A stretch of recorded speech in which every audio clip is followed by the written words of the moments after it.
Hare Krishna, my dear Prabhus, dear Matajis. Good morning. Thank you for joining our morning meditation and yoga philosophy. Today is actually our third week. Third week na, no? Bilis. Third week or fourth week. So thank you very much, and I'm happy to be always spending my time, my morning with you. Hare Krishna, Marina, Abby, Hare Krishna, Sigmund, Hare Krishna, back to Oliver, Hare Krishna, back to Milka, Hare Krishna. Yes. And today is a very special connection because we are trying to have the relationship with others. We finish in two sessions in connecting with other souls in human being forms. And kakaiba ngayon. So you know the drill. We should be in the right mood in approaching this study of our meditation and yoga philosophy. So join me as we recite the invocation mantras. ॐ अज्ञानतिमिरन्धस्य जनञ्जनशलाकाय चक्षुरुन्मीलितं येन तस्मै श्रीगुरवे नमः. I offer my respectful obeisances unto my spiritual master who has opened my eyes, which were blinded by the darkness of ignorance with the torchlight of knowledge. So welcome sa ating relationship with others, the missing link, animals, because they are also souls, but they are in the body of these lower species. Bakit lower species? Kasi their consciousness is not well developed as well as in comparison sa human beings. But still, they are souls in that species, that body. So marami naging question regarding this kasi in other beliefs na yung animals daw ay hindi buhay. But if you experience having a pet, you'll feel the connection. If you have experience connecting sa ibang animals, like yung mga much higher na developed consciousness like the cows, minsan yung monkeys, di ba? May connection. You will see them cry, you will see them mahal nila yung anak nila. Pag tinanggal mo yung anak nila, they will experience depression because the soul's evidence is the consciousness. Paano mo nalaman na may buhay yung isang bagay, isang hayop, is meron siyang consciousness. That's the evidence of a soul. Even those who are non-moving, living beings, like the trees, they have souls. They are the souls, actually, in that body ng plants. So, yung mga plantitos, ang mga plantitas, marami silang alagang soul sa bahay. So, kasama yon. But, of course, they are much more in lesser consciousness. Animals are also like that. But you could feel the connection. One could deny, di ba? What could not deny na connection nila sa animals? There are those who are healers or guide na mga dogs, di ba? Or those who experience trauma, meron silang guide dogs para ma-experience yung recovery nila. Because may connection. Hindi ka not just do that when you want to connect with matter. Kasi pwedeng isabihin, oh well, kung ano meron sa animals, sa body natin, even sa human beings, are same elements na meron sa earth. Earth, water, wind, fire, ether. Same lang naman yun, different mixture lang. Diba? Your body is composed of 75% water. Pero why there's a connection? Because they are also souls. Balikan natin yung verse sa 5.18. The humble sages, by virtue of true knowledge, see with equal vision a learned and gentle brahmana, a cow, an elephant, a dog, and a dog-eater, outcast. So this, we should learn from the humble sages to see with equal vision. Yes, nakikita natin people are in different social orders. Other species are in different bodies. But it is not an excuse for us to see them as um, their lives just depend on our sense gratification. Much more like sa food. Kung ito lang yung sinasatisfy natin, like itong part na to, the tongue, the taste, na isang dangkal lang. And if this, we are just following this sense gratification to cause the suffering of others, it is not so humble. We want other animals to suffer, to die, mawalan sila ng magulang kasi their parents have to be killed to become a food. Diba? Just for this what? This part ng body organ natin na mayroong sensors na could detect tastes. The tongue. And also, of course, yung mga other social orders ng tao, hindi ibig sabihin they were born into a poor family or less intelligent person, or even those who are dog eaters nga, sabi rito, the outcast, those who are in that different lifestyle. One should still see them in equal vision, na soul sila. And also, Krishna is with them. So it's always not an excuse na, I'm vegetarian, I'm vegan, na you will be better than others. I'm a yogi. Hindi nga sila at peace eh. Magulo nga yung vibes nila eh. It will always not gonna be our excuse or license to step on or discriminate others in a way na putting them down. No, the practice of spirituality is much more deeper than that, and we should see other souls as souls in different experiences. If we have the power and influence, we could help them to rise above the consciousness. If not, respect should always be there. Because they're also souls like us. One way or the other, nandito lang tayo sa human body form natin. Sila, they will go there after some time. Nanggaling na rin sila doon. And if we're not careful, we might be again in the animal bodies because of the karmas and reincarnation.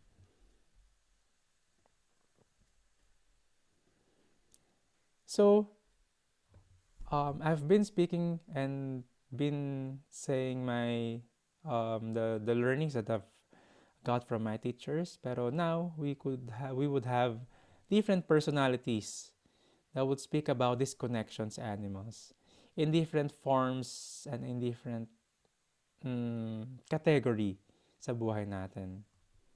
So, mga famous personality. I don't know if you know them. Baka may generation gap tayo.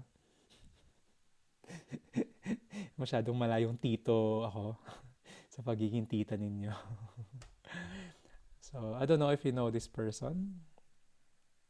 Gusto try ko dapat takpan yung screen pero hindi pala. Naka-share screen pala tayo. Makikita nyo lang. Sabi ni Albert Einstein, "It is my view that the vegetarian manner of living, by its purely physical effect on the human temperament, would most beneficially influence the lot of mankind." Tito Albert.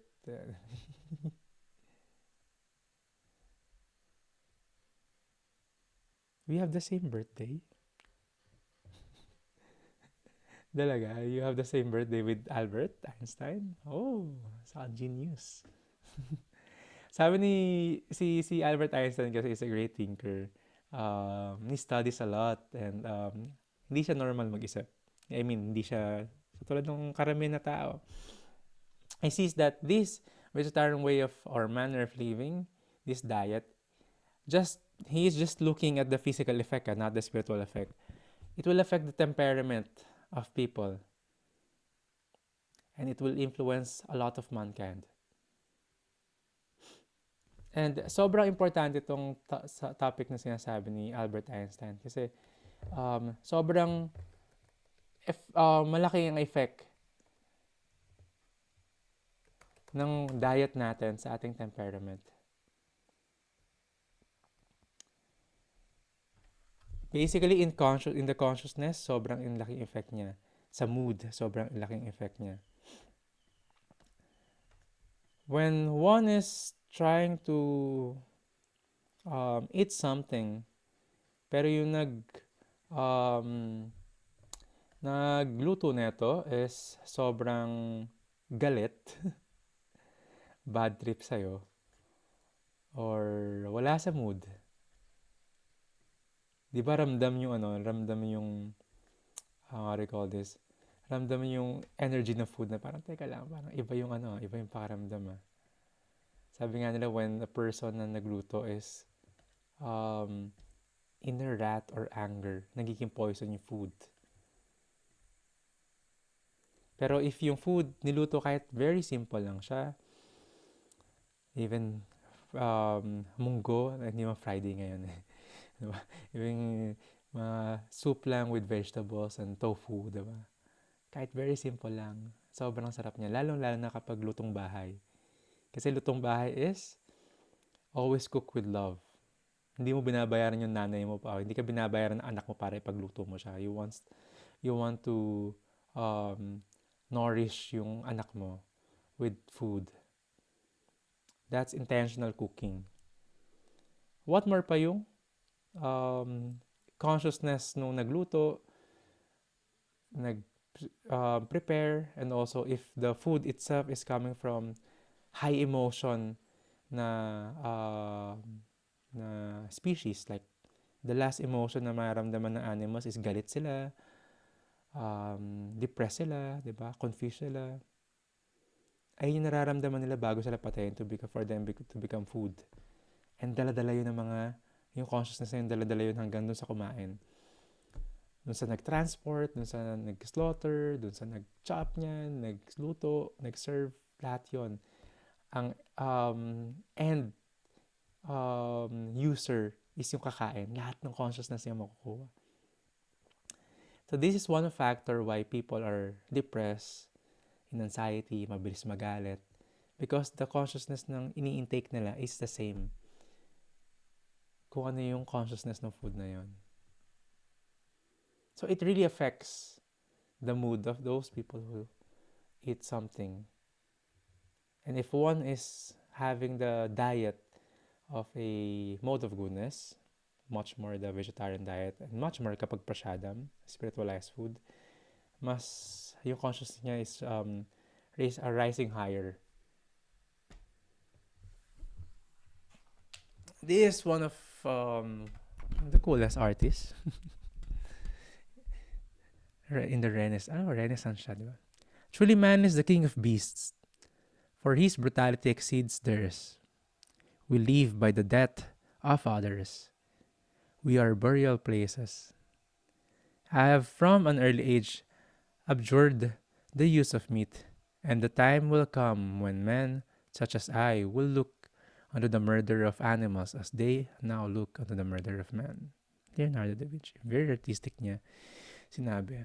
And true enough, the man is the king of beasts. Diba? We could make means and ways to abuse other animals, to dominate them. Our role should be taking care of them, protecting them. But because the man is the king, so king of beasts, yeah. We make slaughterhouses. We make other artificial living for them, for us to just enjoy. Well, for the sense of tastes natin. So, you could do all your research. Wala kang papakitang graphic figures dito. You can do all your research on this. Animals doesn't live. Siyempre humane, hindi kasi animal sila. Like an animal. Because they're being used just for sense gratification ng tao. Which is always not in a good relationship sa kanila. Sabi nga, burial places, sabi niya rin. Sabi ni Leonardo da Vinci, very heavy terminologies. And siya, when he was still young, he already abjured the use of meat. So, tinanggal na niya yung meat diet niya. And, sabi is, in the future, people will see the killing of animals just like murder of men. So that is the connection. Sabi nga ni sa Ten Commandments, thou shalt not kill. Hindi sinabing thou shalt not murder. Thou shalt not kill. So killing means the other living entities. Pero dito sabi ni Albert Einstein, ay ni Leonardo da Vinci, even in the future, even yung killing of animals, people will see it as just like murder of men, which is very true. And in karma, because they are in the travel, journey nila to be born in different animal body hanggang maging tao ulit sila. When one is killing the animal for food, they will have to kill you in the future. At the same time, they will have to be born at the same species. So, nadidelay mo yung pagbalik nila sa tao. And we are giving them not so good experience. Diba? Nakapila sila, they will see the other relatives. Napiyatay na, hindi nila alam sunod na sila. They're in fear, they're in anxiety. You just have to practice compassion. And this is the best way to practice compassion to animals. Kasi they're voiceless. They could not fight for themselves. According to Mahatma Gandhi, I do feel that spiritual progress does not demand at some stage that we should cease to kill our fellow creatures for the satisfaction of our bodily wants. Again, that is bodily wants. One could survive in a plant-based diet. That's a fact. Diba? You could watch a lot of documentaries, much more now. Diba? I've been in this diet for almost 20 years. Ang dami ko kalilalang since birth sila. Never eaten meat. This is just bodily wants. And ang daming sickness makukuha from eating meat. And even si Mahatma Gandhi, the start of spiritual progress does demand. Kailangan one should cease to kill other fellow creatures. Fellow creatures, the word fellow.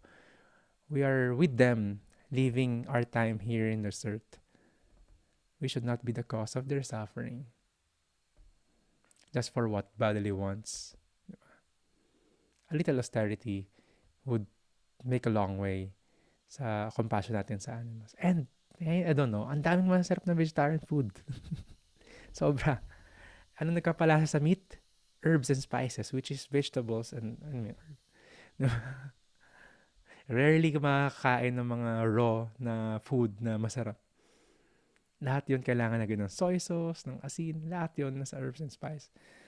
So lahat yung magagamit mo in vegetables. That's why the meat, you could also make the taste of the vegetables taste like meat kasi doon naman galing yung taste nun mostly. So for the bodily ones. And nutrient-wise, yeah, you will become... pag matanda na yung tao, di ba na-stroke na, o bawal na karne, tatay. Because that's the nature ng body natin. And according to Joker, I became a vegan when I was 3, when I saw fishers gutting fish, and I asked my mother crying, why wasn't I told where meat came from?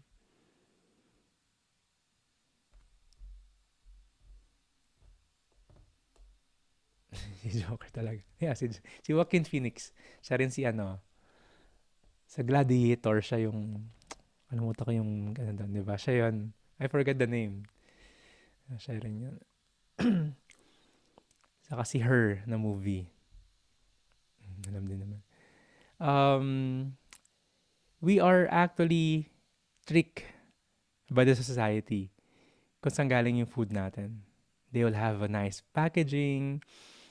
The cows are happy daw. The pigs are happy na maging pork chop sila. Tapos the cows are happy maging ganito sila. Or the meat will be happy kasi, or chicken kasi naging chicken nuggets. Do you think really happy sila?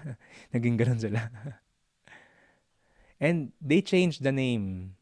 Like the cow magiging beef. The pig magiging pork. They don't call it like, kain ka lang ng you eat the pig. tell that to a child na mas pure yung consciousness without any tinge, 'di ba? Parang, teka lang, ba't ko kakain to? Pet ko to ah. 'Di ba? And they changed the form. Parang hindi halata. Of course, we have the culture of lechon, 'di ba? Yung barbaric. Nakikita mo yung itsura ng, teka lang, 'di ba? Ang graphic.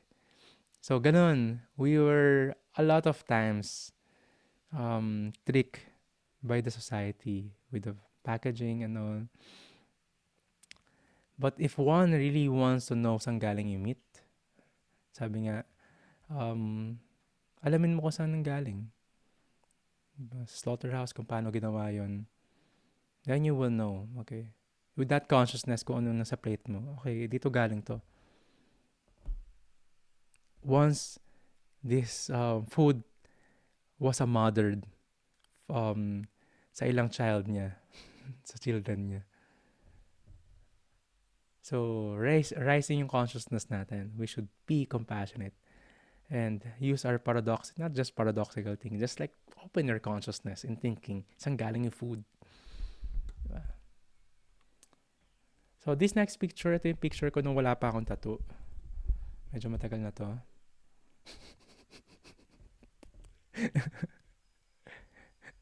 This is ni Mai. Pero matagal na, siguro mga 6 years na to. Matagal na tong slide na to, ginagamit ito for ginamit namin to ni Guru Maharaj for the UP Los Baños, mga presentation. This is ni Mai. He is born as a devotee, kaya name niya Nimai. Hare Krishna parents niya. So, vegetarian siya since birth, never siya nakatikim ng meat. Then, nag-vegan siya, naging vegan athlete siya. Nasa Game Changer na documentary siya. You could see him. So, ano yung meat na there's no protein in vegetables? Diba? Sabi nga doon sa Game Changer, yung ox, they build yung mga bodybuilder, they want to become an ox. Pero yung ox, ano kinakain ng ox? Even yung kalabaw, diba? Ano kinakain ng kalabaw? Lakas nila mag-work sa farm, pero damo kinakain nila. They're very strong. Now, the question, so where do you get your protein? Sa vegetable. Kasi yung meat naman, sa vegetable na nakukuha yung protein nila eh. Secondary, ano na nga lang yun eh, protein source yun eh. Kasi the first is, of course, yung vegetables, the beans, the legumes, no? So in health, you just watch the Game Changer documentary. It's a much more modern take and research about this diet and in health. So, of course, hindi porket plant-based, vegan, or vegetarian, healthy na. There are junk vegans or junk vegetarian. Diba? Mag-french fries ka lang all day. Hindi healthy yon. Oh yes, meat-free yon, pero hindi healthy yon. Like me personally, I roll with much more in the whole food. Diba? Mas maganda organic and all. So, that's my personal choice if given a chance. So, because that's much more healthy. At the same time, natural. Diba? So, hindi ibig sabihin. Pero, hindi rin ibig sabihin, meat, hindi healthy. May mga healthy na mga meat eater kasi they're in that. But, the fact na pag vegetarian, hindi healthy or walang protein, it's not true. So, meron. Mas madami actually. Mga yogis natin, diba? Mostly they're in that same diet. And a very, straightforward kid that's fighting for the earth, the global warming, sabi ni Greta Thunberg.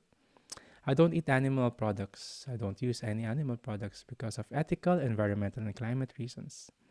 Later we'll know kasi the animal agriculture is the greatest contributor sa climate change.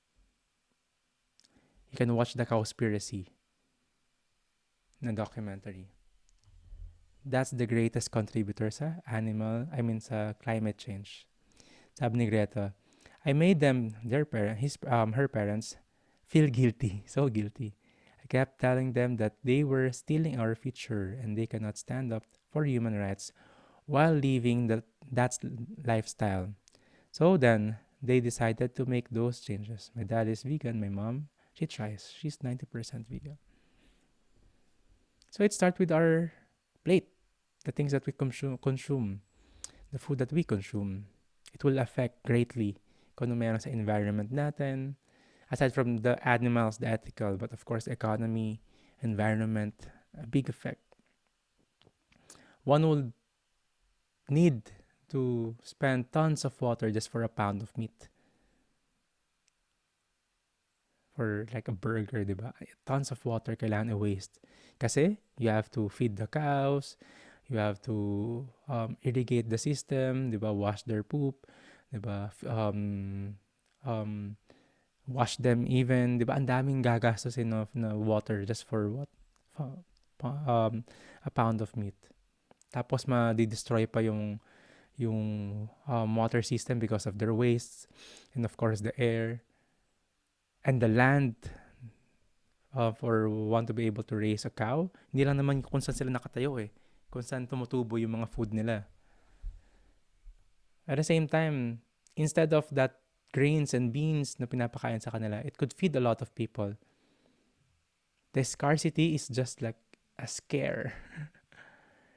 Because hindi talaga totoo yun. People are hoarding this food. At the same time, they're feeding them to animal agriculture. That you will feed them for years. Tapos they will just produce few kilos of meat. Pero one would spend tons of beans and grains feeding them.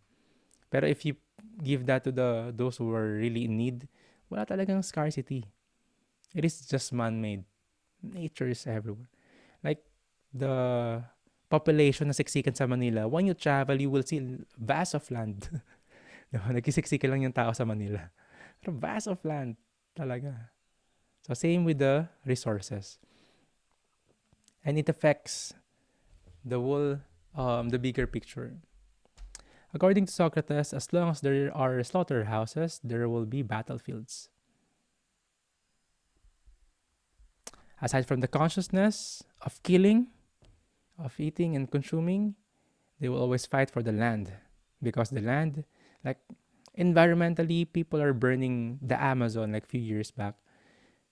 Diba? They're burning in different forest fire. Yung iba doon sinasadya because of they wanted to clear some space for some slaughterhouses. If we pursue our habit of eating animals, and if our neighbor follows a similar path, we will not need to go to war against our neighbor to secure greater pasturage, because ours will not be enough to sustain us. And our neighbor will have a similar need to wage a war on us for the same reason. Like for the land, di ba? Gusto nating sakupin because we want to use them. And much more that will take a big part ng land for the use of animal agriculture. And with such a vegetarian diet, they may be expected to live in peace and health to good old age and bequeath a similar life to their children after them.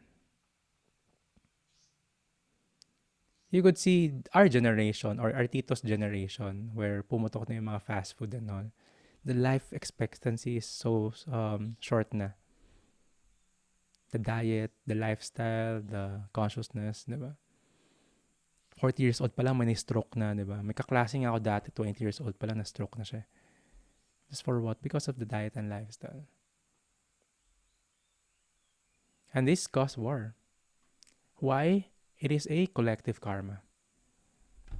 Days and days, there are thousands and millions of animals being slaughtered just for food.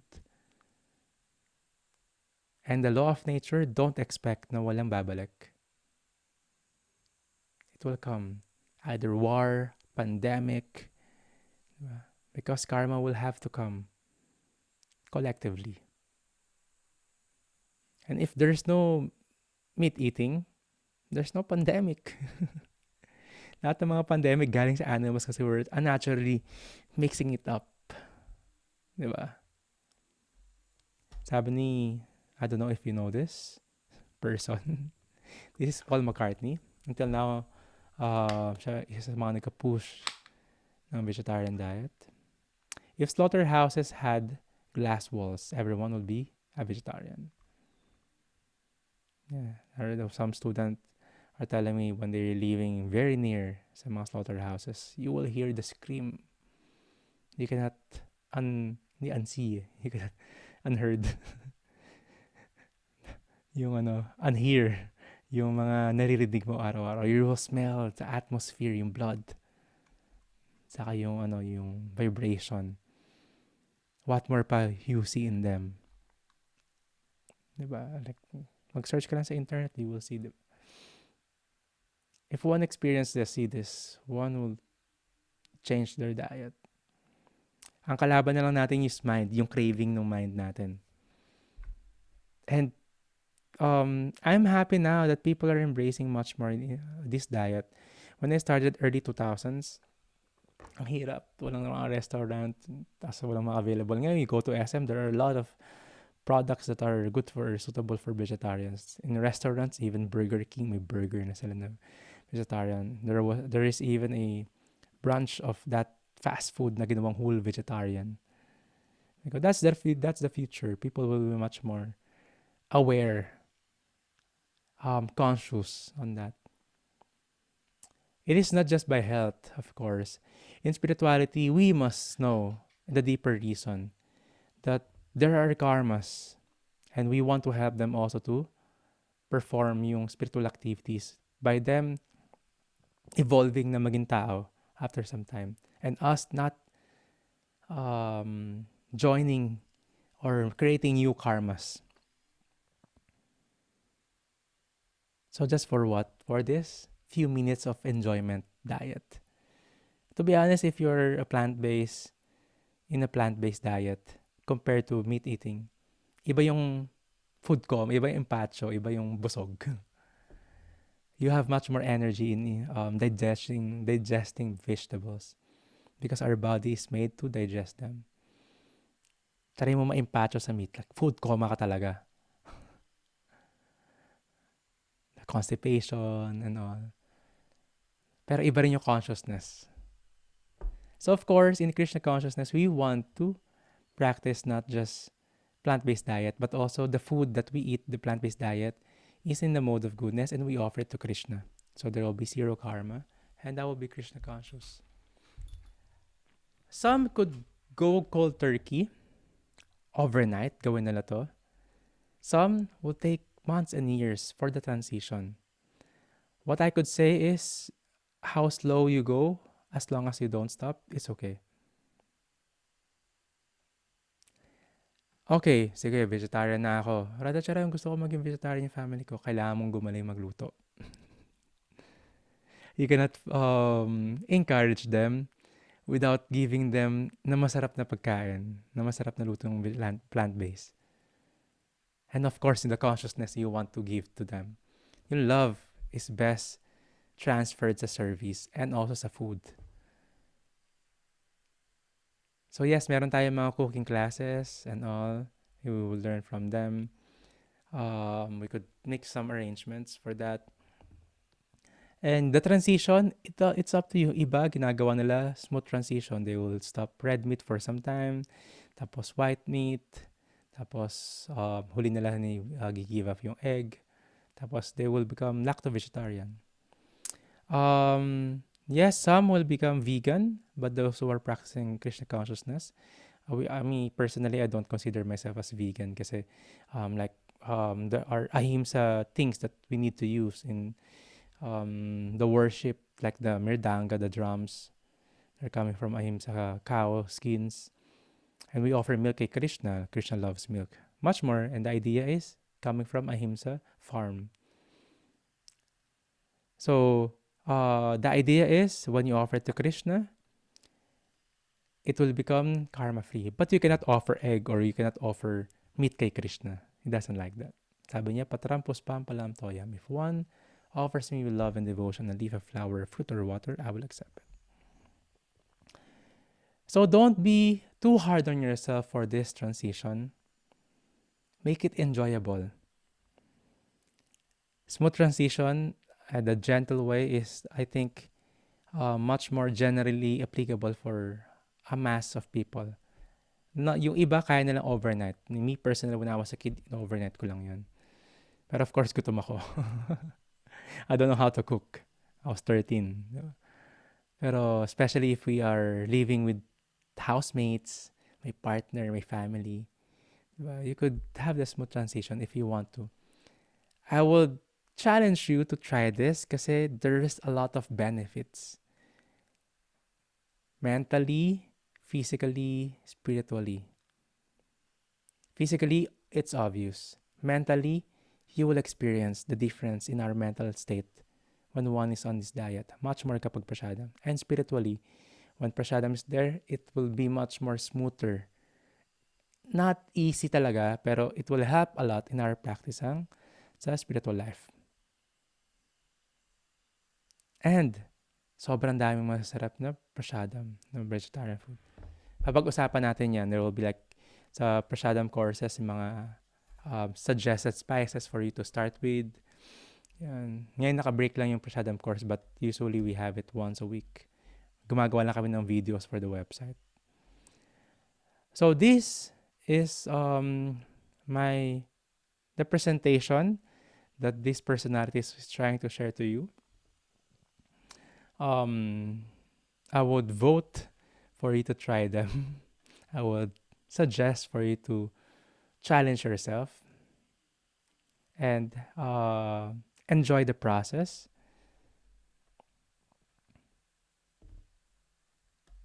And please get your japamala because as our connection, we just don't want to connect sa humans lang because the compassion and love should always be shared much more to those who needed them. And the animals need these vibrations. The Hare Krishna Maha Mantra is effective not just to those who have ears or humans. If the animals also hear the Hare Krishna Maha Mantra, they will get the benefit. Even the trees and the plants, your plants there, will get the benefit.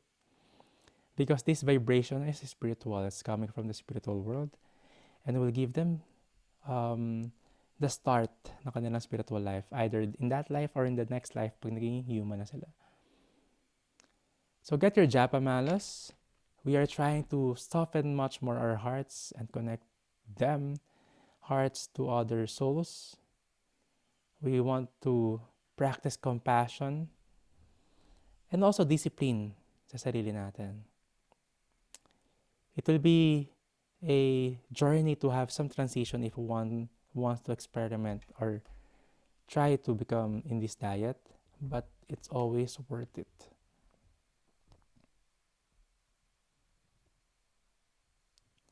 So get your japa malas. Let's chant together in deeper connection. Inhale, find your comfortable position. As we chant, we're trying to open our hearts to compassion and love. Jai Shri Krishna Chaitanya Prabhu Nityananda Shri Advaita Gadadhara Shri Vasudeva Gaura Bhaktivinoda. Chant the mantras clearly and listen attentively. Hare Krishna, Krishna Krishna, Hare Hare, Hare Rama, Rama Rama, Hare Hare Krishna, Krishna Krishna, Hare Hare, Hare Rama, Rama Rama, Hare Hare, Hare Krishna, Krishna Krishna, Hare Hare, Hare Rama, Rama Rama, Hare Hare, Hare Krishna, Krishna Krishna, Hare Hare, Hare Rama, Rama Rama, Hare Hare, Hare Krishna, Krishna Krishna, Hare Hare, Hare Rama, Rama Rama, Hare Hare,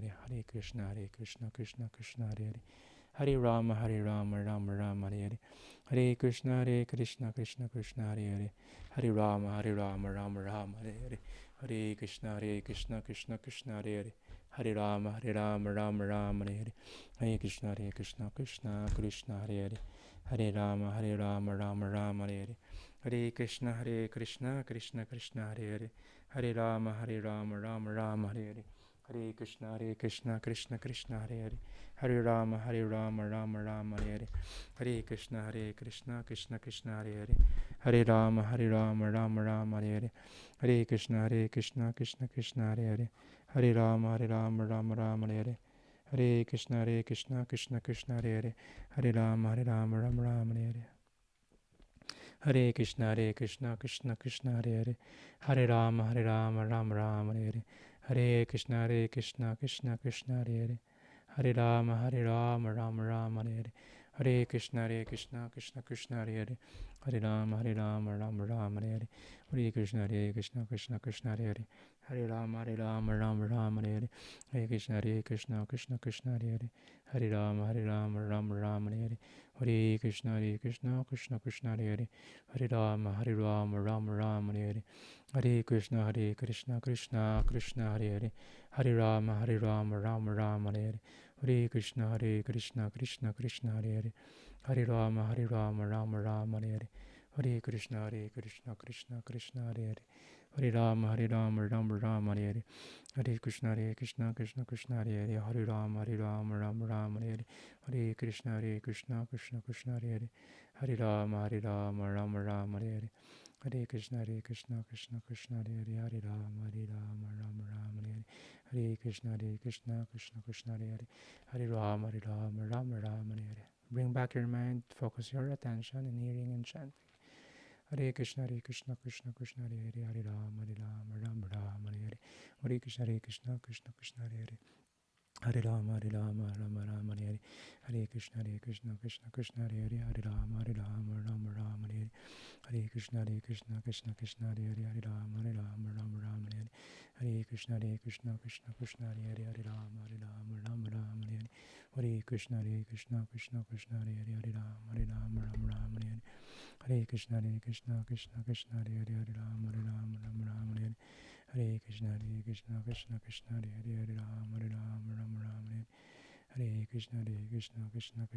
Hare. Hare Rama, Rama Rama, Hare Hare. Hare Krishna, Krishna Hare Hare. Hare Rama, Rama Rama, Hare Hare. Hare Krishna, Krishna Hare Hare. Hare Rama, Rama Rama, Hare Hare. Hare Krishna, Krishna Hare Hare. Rama, Rama Rama, Hare Hare. Hare Krishna, Krishna Hare Hare. Hare Rama, Rama Rama, Hare Hare. Hare Krishna, Krishna Hare Hare. Hare Rama, Rama Rama, Hare Hare. Hare Krishna, Krishna Hare Hare. Hare Rama, Rama Rama, Hare Hare. Hare Krishna, Krishna Hare Hare. Hare Rama, Rama Rama, Hare Hare. Hare Krishna, Krishna Hare Hare. Hare Rama, Rama Hare Hare. Hare Krishna, Krishna Hare Hare. Hare Rama, Rama Hare Hare. Krishna, Krishna Hare Hare. Hare Rama, Rama Hare Hare. Krishna, Krishna Hare Hare. Hare Rama, Rama Hare Hare. Krishna, Krishna Hare Hare. Hare Rama, Rama Hare Hare.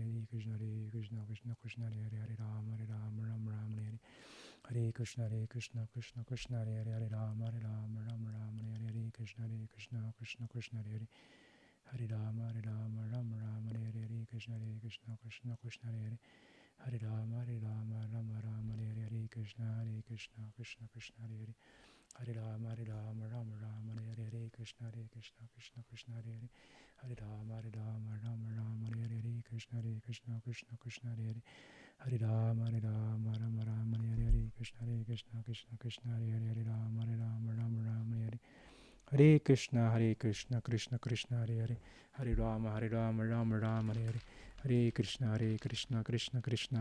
Hare Rama, Rama Hare Hare. Hare Krishna, Krishna Hare Hare. Hare Rama, Rama Hare Hare. Hare Krishna, Krishna Hare Hare. Hare Rama, Rama Hare Hare. Hare Krishna, Krishna Hare Hare. Hare Rama, Rama Hare Hare. Hare Krishna, Krishna Hare Hare. Hare Rama, Rama Hare Hare. Hare Krishna, Krishna Hare Hare. Hare Rama, Rama Hare Hare. Krishna, Krishna Hare Hare. Hare Rama, Rama Hare Hare. Krishna, Krishna Hare Hare. Hare Rama, Rama Hare Hare. Hare Krishna, Krishna Hare Hare. Hare Rama, Rama Hare Hare. Hare Krishna, Krishna Hare Hare. Hare Rama, Rama Hare Hare. Hare Krishna, Krishna Hare Hare. Hare Rama, Rama Hare Hare. Hare Krishna, Krishna Hare Hare. Hare Rama, Rama Hare Hare. Hare Krishna, Krishna Hare Hare. Hare Rama, Rama Hare Hare. Hare Krishna, Krishna Hare Hare. Hare Rama, Rama Hare Hare. Hare Krishna, Krishna Hare Hare. Hare Rama, Rama Hare Hare. Krishna, Krishna Hare Hare. Hare Rama, Rama Hare Hare. Krishna, Krishna Hare Hare. Hare Rama, Rama Hare Hare. Krishna, Krishna Hare Hare. Hare Rama, Rama Hare Hare. Krishna, Krishna Hare Hare. Hare Rama, Rama Rama, Hare Krishna, Krishna Krishna, Hare Rama, Rama Rama, Hare Krishna, Krishna Krishna, Hare Rama, Rama Rama, Hare Krishna, Krishna Krishna, Hare Rama, Rama Rama, Hare Krishna, Krishna Krishna, Hare Rama, Rama Rama, Hare Krishna, Krishna Krishna, Hare Rama, Rama Rama, Hare Krishna, Krishna Krishna, Hare Rama, Rama Rama, Hare Krishna, Krishna Krishna, Hare Rama, Rama Rama, Hare Krishna, Krishna Krishna, Hare Rama, Rama Rama, Hare Krishna, Krishna Krishna, Hare Rama, Rama Rama, Hare Krishna, Krishna Krishna, Hare Rama, Rama Rama, Hare Krishna, Krishna Krishna, Hare Rama, Rama Rama, Hare Krishna, Krishna Krishna, Hare Rama, Rama Rama, Hare Krishna, Krishna Krishna, Hare Rama, Rama Rama, Hare Krishna, Krishna Krishna, Hare Rama, Rama Rama, Hare Krishna, Krishna Krishna, Hare Rama, Rama Rama, Hare Krishna, Krishna Krishna, Hare Rama,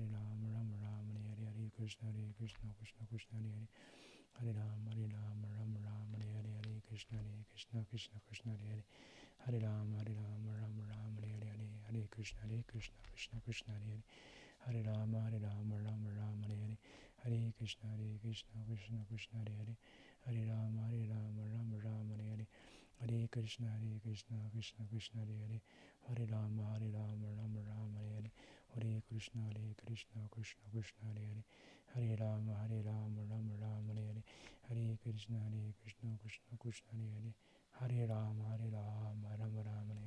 With the remaining beads, be attentive and chant from the heart. Hare Krishna, Krishna Krishna, Hare Rama, Rama Rama, Hare Krishna, Krishna Krishna, Hare Rama, Rama Rama, Hare Krishna, Krishna Krishna, Hare Rama, Rama Rama, Hare Krishna, Krishna Krishna, Hare Rama, Rama Rama, Hare Krishna, Krishna Krishna, Hare Rama, Rama Rama, Hare Krishna, Krishna Krishna, Hare Rama, Rama Rama, Hare Krishna, Krishna Krishna, Hare Rama, Rama Rama, Hare Krishna, Krishna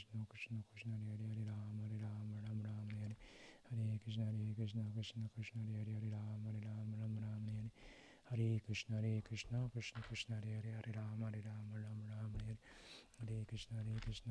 Krishna, Hare Rama, Rama Rama, Hare Krishna, Krishna Krishna, Hare Rama, Rama Rama,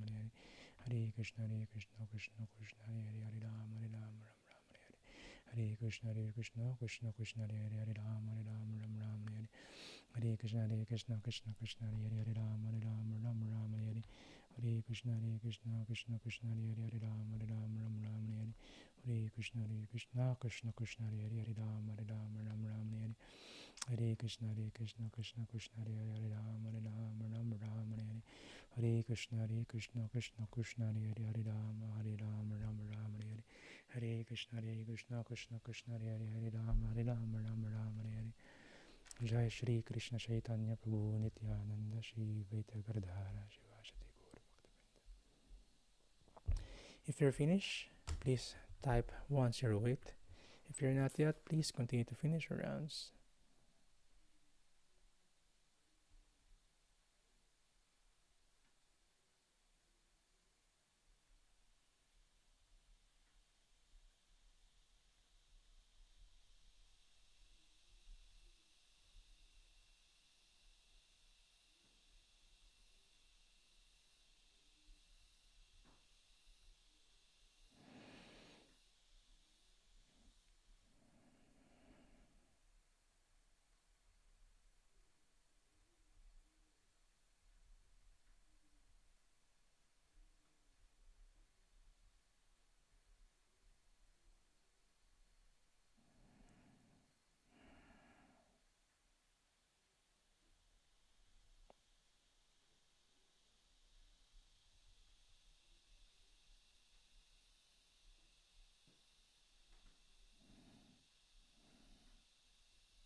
Yes, almost everyone is finished. Please open your camera kasi picture naman tayo.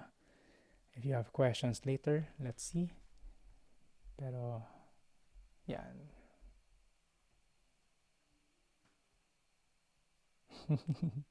Diba? Nung nag-chant ka lang, huminto na yung gumagawa sa inyo. Thank you, Milka, for that. Count of 3, everyone. Eyes in the camera. Summer, are you there? Tingnan natin kung nandiyan si Summer. Antayin natin siya mag-open na camera. Okay, count of 3, everyone. 1, 2, 3. One more, 1, 2, 3. Maraming salamat. Always humbled and honored being with your presence, my dear Prabhus and dear Matajis. Always, my heart is full and complete every morning having you in this session. Thank you very much, Marina, Abby, Oliver, Mel, Sigmund, si Milka, and si Summer. Of course, kasama si Levi. Hare Krishna, and I'll see you again tomorrow for another session ng ating meditation and yoga philosophy. Salamat, and may assignment tayo last time, ang alam ko. So yung mga hindi pa tapos, please continue. Napaisip tuloy si Marina. Thank you very much. I'll see you. Bye-bye. Hare Krishna.